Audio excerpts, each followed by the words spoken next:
ማለት ነው። ይሄም የብቻው ነው፣ ይሄም የብቻው ነው። እነዚህን አንድ እንዴት እንደምናደርግ እናያለን ማለት ነው። ቀጥታ ምንድን ነው የምናደርገው? እዚህ ቬክተር ጋር እንሄድና ቬክተር እንሄዳለን። ቀጥታ ታች ላይ እንደምታዩት ዳታ ማኔጅመንት ቱልስ ይላል። ከዛ መርጅ የሚላል እዚህ ጋር እንደምታዩት መርጅ እመጣለሁ።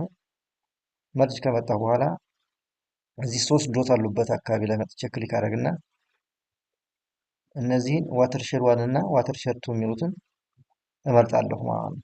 ሁለቱም ዋተር ሼሮች ነው እኔ አንድ ላይ ማድረግ እንፈልገው። ከዛ ፕሮጀክሽን እዚህ አስተካክላለሁ። ፕሮጀክት ኮኦርዲኔት ሲስተም ኢፒኤስጂ 32627 ነው። ከዛ ሴቭ አደርጋለሁ ማለት ነው። መርጅ ዋተር ሼር ብዬ እዚህ ጋር መርጅ ዋተር